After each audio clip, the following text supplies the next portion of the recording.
have Newt Gingrich on the phone with us right now. Newt, we are getting anecdotal evidence, certainly by crowd sizes, that people are responding, at least in Marco Rubio's case, to this new in-your-face Marco Rubio. We've seen crowds today of 5,000, 6,000, 3,000. A lot of his crowds typically number in the hundreds. Now, that doesn't necessarily translate into votes. And this is, again, I stress, anecdotal evidence from the stump. I think are people following him today. What do you make of that?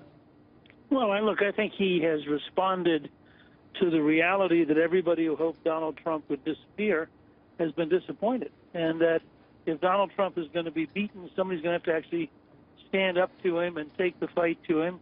Both Cruz and Rubio have tried that. Rubio is being much more aggressive than Cruz. Rubio also has a lot more at stake. I think the odds are pretty good that Cruz is going to carry Texas.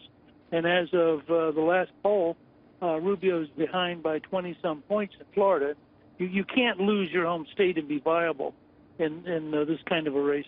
You know, so I think Rubio is doing what he has to do. A little bit like a football team that's down at the beginning of the fourth quarter and has to try to force some big plays. Do you think things would or could have been different had he been this in your face earlier? I mean, that he might stand a better prospect on Super Tuesday with these 595 delegates at stake. He might have acquired a bit more.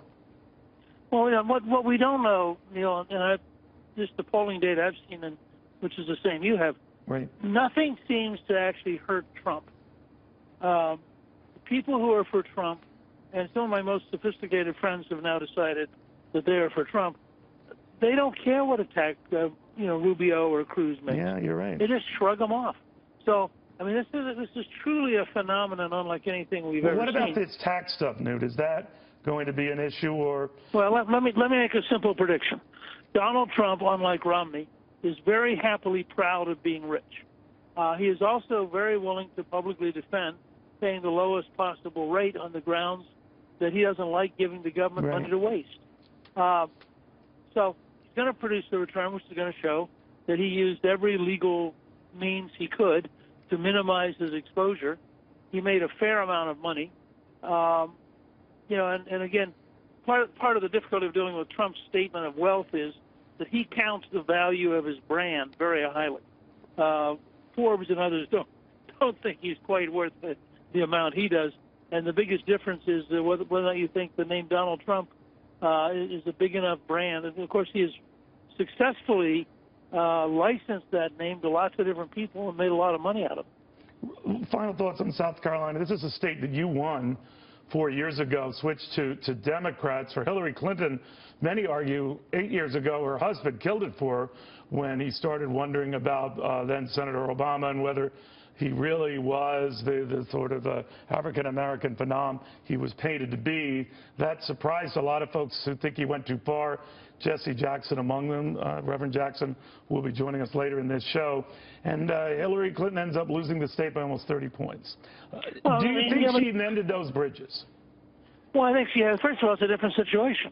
If you remember, one of the great breakthrough moments for then Senator Obama was being able to bring in Oprah to a huge crowd. And she basically said, look, this is the chosen one. We should all be for him. So in a state where the black vote matters enormously in the Democratic primary, he had all the advantages. And I think the Clintons were in a state of shock because they had historically had such great ties to the black community. So the biggest thing we're learning, I think, is that when Obama's not on the ticket, Hillary Clinton regains most of, not all, but most of the loyalty and the fervor and the support that she and her husband had worked on and built up over a great number of years. She's going to beat, my prediction is she'll beat Sanders by a big margin tonight. Now, the fact that Sanders did not win Nevada, I think, hurts him. I think he will be beaten pretty badly in most states on Super Tuesday, although he may carry some states outside the South. Her delegate lead is going to become massive. And the danger for Sanders is, does he simply become a protest candidate trying to move the party to the left, or can he find some method of, becoming, again, a serious contender? All right, Newt Gingrich, thank you very, very much.